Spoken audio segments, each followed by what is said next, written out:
नमस्कार ज्योतिष प्रेमियों। इस अद्भुत, अकल्पनीय, अविश्वसनीय ज्योतिष संसार में आपका बहुत बहुत स्वागत है। दोस्तों, वैसे तो ज्योतिष संसार में बहुत ही प्रकार की महापरिवर्तनकारी चमत्कारिक घटनाएं घटित होती रहती हैं। ऐसे ही एक चमत्कारिक घटना घटित होने वाली है 14 अप्रैल 2023 को। ग्रहों के राजा भगवान भास्कर मीन राशि छोड़कर मेष राशि में गोचर करेंगे, जहां पर पहले से ही राहु और बुध विराजमान हैं। तो दोस्तों, यहां मेष राशि में बनेगा एक ग्रहण योग, सूर्य और राहु की युति बनेगी। देखना है कि क्या होता है इस मेष राशि में सूर्य राहु युति का विभिन्न राशियों के जातकों पर क्या प्रभाव पड़ेगा, क्या परिवर्तन होगा, क्या चमत्कार होगा। आप हमारी वीडियो में बने रहें और देखते रहें कि इस महाचमत्कारी घटना का आपके जीवन पर क्या प्रभाव पड़ेगा। दोस्तों, सबसे पहले समझ लेते हैं कि ग्रहण योग क्या है। आपको बताना चाहेंगे कि वैदिक ज्योतिष के अनुसार कुंडली में ग्रह, नक्षत्रों और भावों की स्थिति के अनुरूप ही योग और दोष बनते हैं।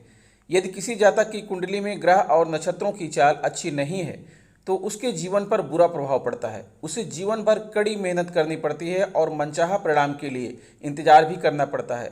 ऐसा ही एक योग है जिसका नाम है ग्रहण योग, जिसे ज्योतिष में अशुभ योग कहते हैं। इस योग के निर्माण से जातक को जीवन में असफलता मिलती है और आर्थिक तंगी बनी रहती है। दोस्तों, ग्रहण शब्द संस्कृत से लिया गया है। वैदिक ज्योतिष में राहु और केतु को सूर्य या चंद्रमा पर ग्रहण लगाने की जिम्मेदारी सौंपी गई है। सूर्य को इच्छा शक्ति का कारक और चंद्रमा को मन का कारक माना जाता है। जब किसी कुंडली के 12 भावों में किसी भी भाव में सूर्य या चंद्रमा के साथ राहु या केतु में से कोई भी विराजमान हो तो ग्रहण योग बनता है। खास बात यह है कि जिस भाव में यह योग बनता है उस भाव से संबंधित परिणामों में अशुभ प्रभाव डालता है। जिस तरह सूर्य ग्रहण लगने पर अंधकार छा जाता है और चंद्र ग्रहण लगने पर चांदनी खो जाती है, उसी तरह जीवन में ग्रहण योग बनने पर जातक को सभी कार्य रुक जाते हैं और कई बार कार्य पूरा होते होते अचानक से बीच में रुक जाता है। ऐसी स्थिति में ग्रहण योग बनता है। कुंडली में ग्रहण योग निर्माण से गर्भाधारण करने में समस्याएं आती हैं और इस योग में पैदा हुआ जातक हमेशा बीमार रहता है। इस योग की वजह से आपके घर या व्यापार में अचानक से कोई बाधा पैदा हो सकती है, जिसकी वजह से आपको मानसिक तनाव पैदा हो सकता है। आपके घर और व्यवसायिक परिसर में शांति और सद्भाव की कमी बनी रहती है और जब भी हम प्रवेश करते हैं तो हम नकारात्मक वाइब्स महसूस करते हैं। कुंडली में इस योग की वजह से आपके द्वारा किया गया परिश्रम भी आपका मनचाहा परिणाम दिलाने में असमर्थ होता है। ग्रहण योग के कारण व्यक्ति को सही करियर चुनने में समस्याओं का सामना करना पड़ता है। कार्यक्षेत्र में ग्रोथ और इंक्रीमेंट प्राप्त करने में समस्याएं होती हैं। पुरानी बीमारियां व्यक्ति को घेर लेती हैं। निराशा और अवसाद व्यक्ति के जीवन को बर्बाद कर देते हैं। यदि ग्रहण योग 7वें घर में बनता है तो यह जीवन साथी के साथ मतभेद की स्थिति पैदा करता है। कुंडली में ग्रहण योग से जातक को समाज में अपयश और बेइज्जती का सामना करना पड़ सकता है। कुंडली में इस योग के निर्माण से संतान की शिक्षा पर भी गहरा असर पड़ता है। दोस्तों, बता दें कि कभी कभार किसी जातक की कुंडली में शुभ केतु और शुभ सूर्य की युति होने से जातक को शुभ फल भी प्राप्त होता है। जातक को कार्यक्षेत्र में ग्रोथ, इंक्रीमेंट और प्रमोशन भी मिल सकता है एवं जातक को पुत्र की प्राप्ति भी हो सकती है। इसी प्रकार कुंडली में शुभ राहु के साथ चंद्रमा की युति शक्ति योग बना देता है। इस योग से जातक को ऐश्वर्य, सुख सुविधा, कैरियर में उन्नति, व्यापार में विस्तार तथा प्रभुत्व वाला कोई पद आदि प्राप्त हो सकती है। तो दोस्तों, इस ग्रहण योग का जो दोष है उससे बचने के उपाय ये हैं कि सप्ताह के प्रत्येक दिन सूर्य को जल अर्पित करें, अविवाहित कन्या को लाल कपड़ा भेंट करें, रविवार को नमक का सेवन न करें, आदित्य हृदय स्तोत्र का जाप करें, महामृत्युंजय मंत्र का 1,25,000 बार जाप करें। यदि आपके पास एक गुरु है तो आपको अपने गुरु का सम्मान करना चाहिए और उनकी सेवा करनी चाहिए। राहु और केतु के नकारात्मक प्रभाव को शांत करने के लिए भगवान शिव और हनुमान की पूजा करें। 5 रविवार और अमावस्या के दिन आप प्रातः 10 बजे से पहले 1 पैकेट गेहूं के दाने और नारियल को बहते जल में अर्पित करें। इसके अतिरिक्त आप अपने घर में पूजा स्थल पर सिद्ध यंत्र रख सकते हैं। आप घर पर महामृत्युंजय यंत्र, हनुमान यंत्र, राहु केतु यंत्र भी रख सकते हैं। ये उपाय पूरी तरह से इन दोषों की नकारात्मकता को दूर नहीं कर सकते, लेकिन इनके प्रभावों की डिग्री को कम करने में निश्चित रूप से आपकी मदद करते हैं। दोस्तों, बता दें कि सूर्य का मेष राशि में गोचर 14 अप्रैल 2023 शुक्रवार को दोपहर 2:42 पर होने जा रहा है। सूर्यदेव 15 मई 2023 तक राशि चक्र की पहली राशि मेष में ही रहेंगे। वैदिक ज्योतिष में सूर्यदेव को ग्रहों का राजा माना जाता है और यह प्रवृत्ति से पुरुष हैं। इस वीडियो में हम सूर्य के मेष राशि में गोचर से जुड़े अहम पहलुओं पर विस्तार से चर्चा करेंगे, जैसे इसके सकारात्मक और नकारात्मक प्रभावों के बारे में। जब सूर्य अपनी मूल त्रिकोण राशि में मौजूद होते हैं तो इसके परिणाम जातकों के लिए लाभदायक होते हैं। वहीं सूर्यदेव जब मंगल के स्वामित्व वाली मेष राशि में मौजूद होते हैं तो सूर्य की यह स्थिति शक्तिशाली मानी जाती है। सूर्यदेव राशि चक्र की 5वीं राशि यानी सिंह पर शासन करते हैं। 5वां भाव अध्यात्म और बच्चों को दर्शाता है। सूर्यदेव मेष राशि के 5वें भाव के स्वामी हैं। इसके प्रभाव से जातकों को कैरियर में सफलता, भाग्य का साथ, धन लाभ, मान सम्मान में वृद्धि की प्रगति होती है। सूर्य का मेष राशि में गोचर सरकारी नौकरी करने वाले जातकों के लिए भी फलदायी साबित होगा।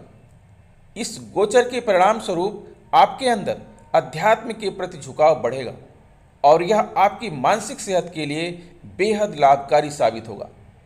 तो आइए इस वीडियो की शुरुआत करते हैं और जानते हैं कि सूर्य के मेष राशि में गोचर से 12 राशियों पर पड़ने वाले प्रभावों के बारे में। साथ ही हम राशि अनुसार कुछ ज्योतिषीय उपायों के बारे में भी जानेंगे, जिनकी मदद से आप सूर्यदेव के अशुभ प्रभाव को कम कर सकते हैं। ज्योतिष शास्त्र में सूर्यदेव को उच्च अधिकार वाले एक तीव्र ग्रह के रूप में देखा जाता है। सूर्य महाराज जातकों के जीवन में अच्छे प्रशासन और सिद्धांतों का प्रतिनिधित्व करते हैं। इनके आशीर्वाद से जातकों को कैरियर में ऊंचे स्थान और मान सम्मान की प्राप्ति होती है। सूर्यदेव के शुभ होने पर जातकों को जीवन में संतुष्टि, अच्छी सेहत और तेज दिमाग की प्राप्ति होती है। अगर आपकी कुंडली में सूर्यदेव मजबूत अवस्था में हैं तो आप एक बेहद कमजोर स्थिति से निकलकर ताकत हासिल करने में सफल हो सकते हैं। कुंडली में सूर्य महाराज की मजबूत अवस्था जातकों को कैरियर में उच्च पद की ओर ले जाती है। अगर सूर्यदेव बृहस्पति ग्रह के साथ कुंडली में मौजूद हो या इनकी दृष्टि सूर्य पर पड़ रही हो तो जातक शारीरिक और मानसिक रूप से काफ़ी मजबूत होते हैं।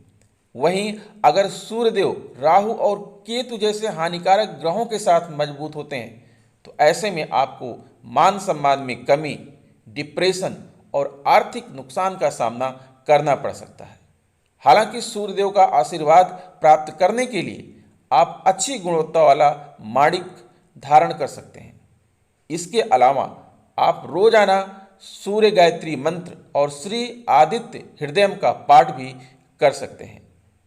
तो अब हम चर्चा करेंगे कि विभिन्न राशि के जातकों पर इस सूर्य राहु युति ग्रहण योग का क्या प्रभाव पड़ेगा और इसी का विश्लेषण करेंगे, और यह विश्लेषण आपकी चंद्र राशि पर आधारित है। दोस्तों, आपको बता दें कि वैदिक ज्योतिष में सूर्य, बुध और राहु की युति किसी ऐसे व्यक्ति का एक मजबूत संकेत है जो कंप्यूटर गुरु, प्रोग्रामर या कंप्यूटर इंजीनियर है। बुध भाषा, गणना और संगठन है, जबकि राहु कंप्यूटर युग का प्रतिनिधित्व करता है। ज्योतिष में सूर्य को आत्म अभिव्यक्ति, अहम व्यक्तित्व, पिता, जीवन शक्ति कहा गया है। ज्योतिष में बुध को बुद्धि संचार, भाषण, तर्क, शिक्षा, विश्लेषणात्मक कौशल, गणना शिक्षा, व्यवसाय, व्यापार और भाषा कौशल से जोड़ा गया है।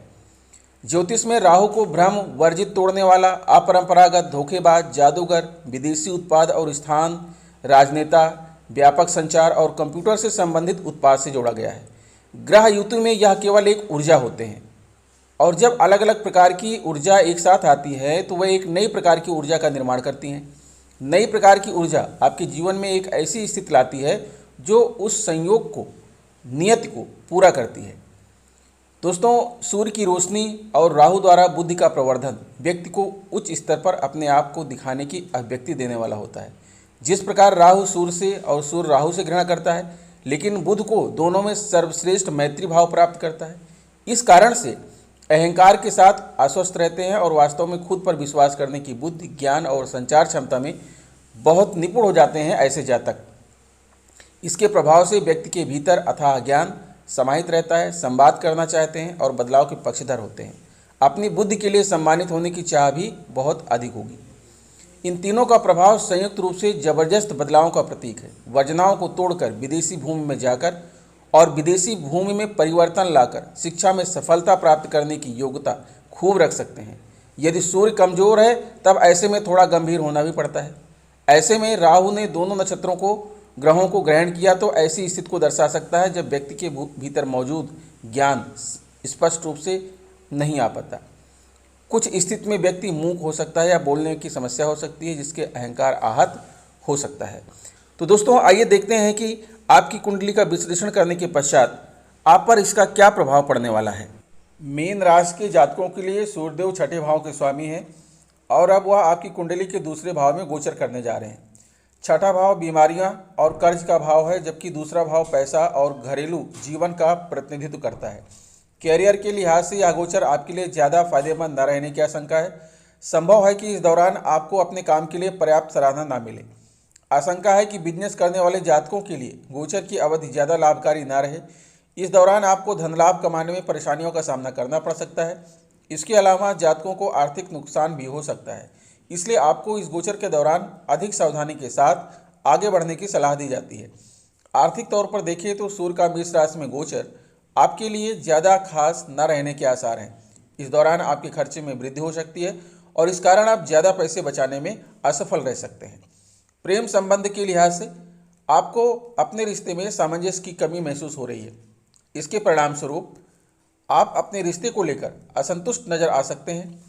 आप दोनों के बीच तालमेल की कमी के कारण रिश्तों में खटास आने की संभावना है।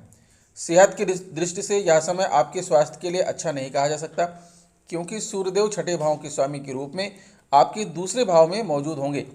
इसके परिणाम स्वरूप आपको स्वास्थ्य पर धन खर्च करना पड़ सकता है और ऐसे में आप बचत करने में असफल रह सकते हैं। दूसरे भाव में सूर्यदेव आपकी कुंडली के आठवें भाव पर दृष्टि डाल रहे हैं। यह दर्शाता है कि आप इस गोचर के दौरान चुनौतियों और बाधाओं का सामना आपको करना पड़ सकता है। इसके लिए उपाय यह है कि माता लक्ष्मी और कुबेर के लिए शुक्रवार को हवन यज्ञ करें और हो सके तो गरीबों में दान दो। पशुओं से प्रेम करो, प्रकृति से प्रेम करो, झूठ मत बोलो, सत्यनिष्ठ बनो, सदाचारी बनो, अपने स्वास्थ्य का विशेष ध्यान रखो। आप हमेशा जीवन में खुश रहेंगे। तो दोस्तों स्वस्थ रहिए, मस्त रहिए। मिलेंगे आपसे नेक्स्ट वीडियो में कुछ नई बातें लेकर। तब तक के लिए नमस्कार।